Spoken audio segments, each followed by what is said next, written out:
Hey there, and howdy to all y'all good people out there in football land. This here is your old cousin Scotty here with a special bag of pigskin picks. I still cannot believe it ain't nobody called me to start making no cousin Scotty's pigskins. But y'all, this here bag is hot. Why don't we open up this bag and take a bite out of some coaching changes? So Florida canned Jim McElwain after Georgia whipped him pretty good. Well, at the end of the season, they've hired Dan Mullen away from Mississippi State. Good move all around, except for that whole you better produce a big trophy soon or else thing. Last year, Ole Miss parted ways with Hugh Freeze amid the NCAA issues they got into, and they turned out to be big. And finally made Matt Luke the head coach after they beat Mississippi State in the Egg Bowl. Brett Bielema was fired, big shock. After the final game of the season, we all knew it was coming about Game 5. Still no hire there. Mississippi State already replaced Dan Mullen with Joe Moorhead from Penn State, and he's bringing Charles Huff with him. And on that note, Dan Mullen looks to take Todd Grantham with him to Florida. UCLA fired Jim Mora and stole Chip Kelly from Florida.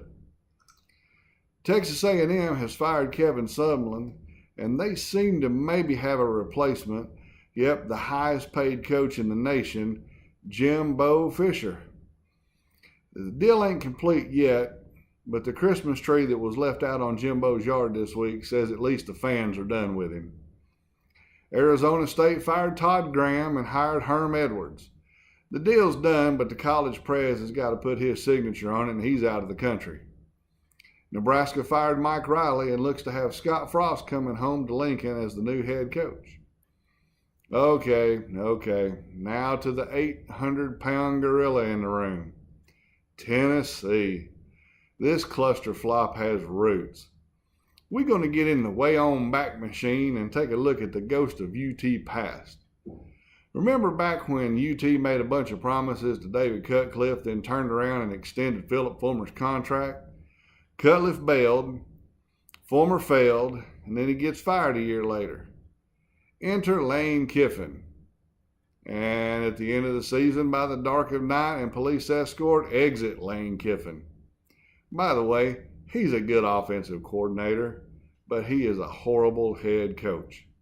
Enter Derek Dooley.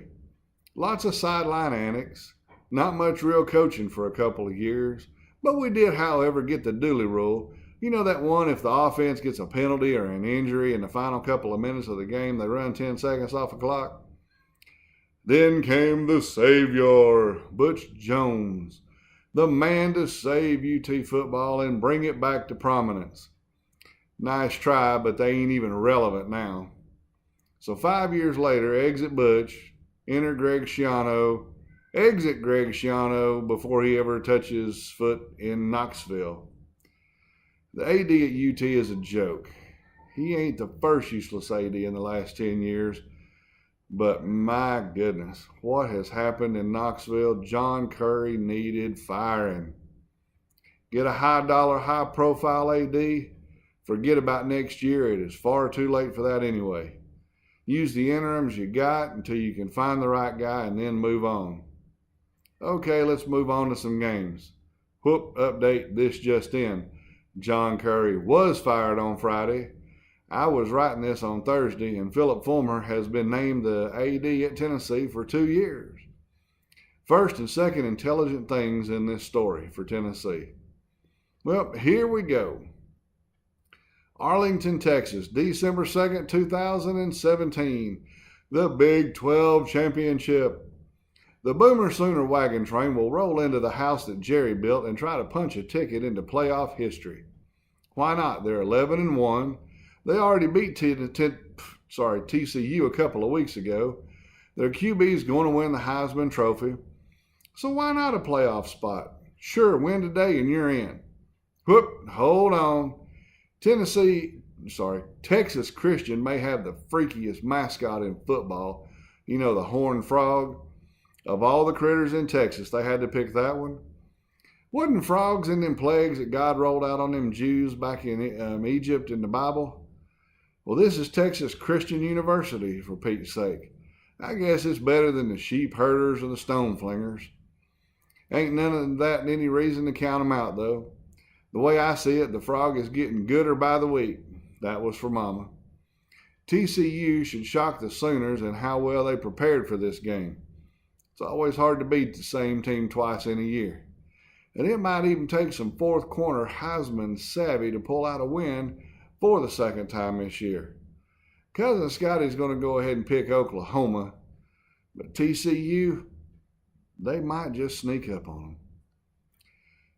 The Big Ten Championship, Ohio State versus Wisconsin.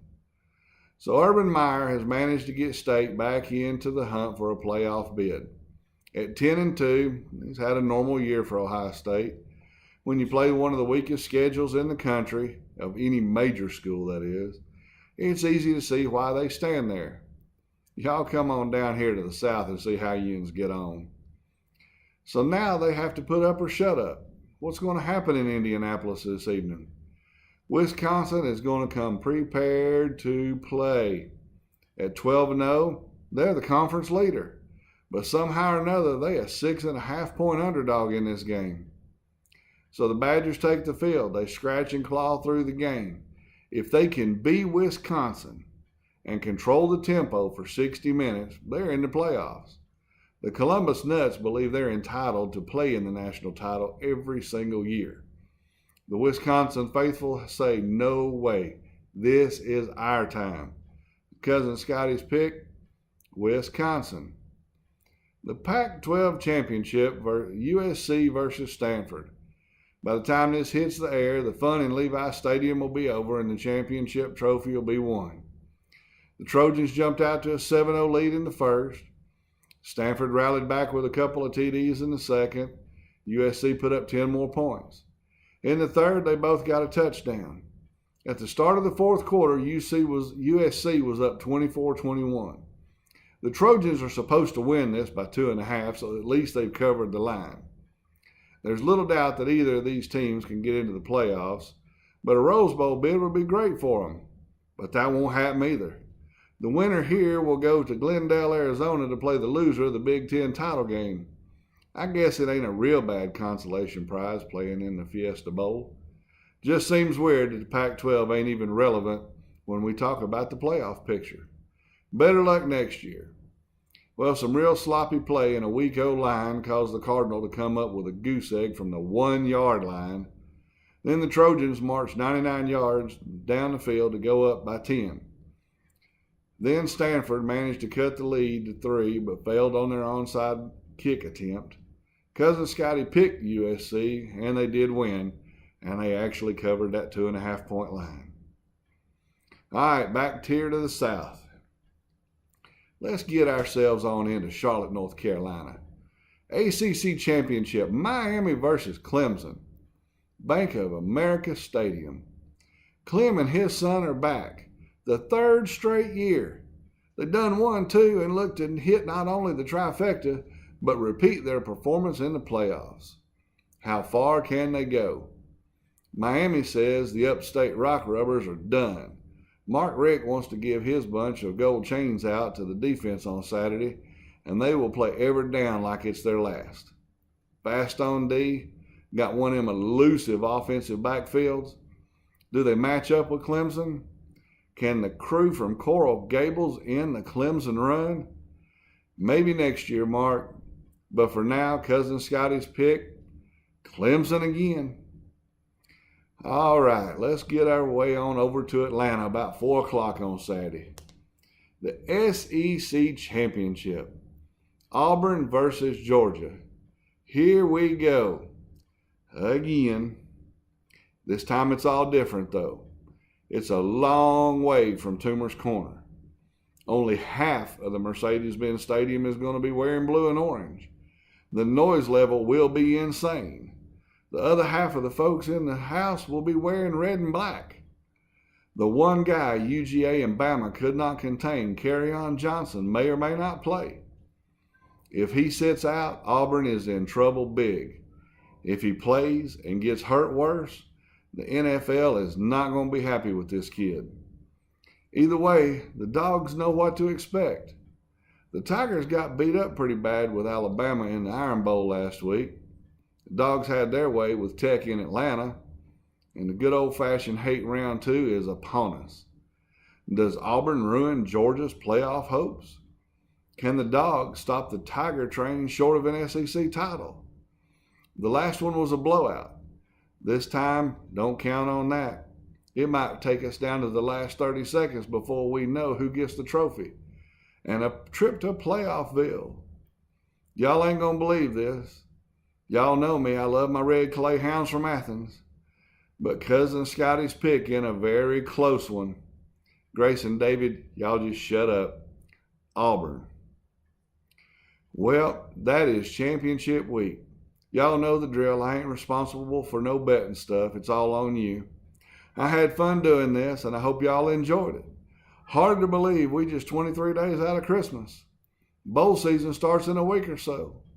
I'll be back to work through the bowls with y'all, and I hope there'll be a bowl of pigskins for me somewhere in the mess. Who knows, Tennessee might even have a coach next time we get together. We ain't done this with this year yet, but I'm already working on next season, and it's going to be epic. We're going to take it on the run, baby, because that's the way I want it, baby. And I really want y'all around. I'm going to do the show next year from some fun, iconic places. For now, thank y'all for watching. Love your comments. God bless y'all, and God bless America. Thanks for watching.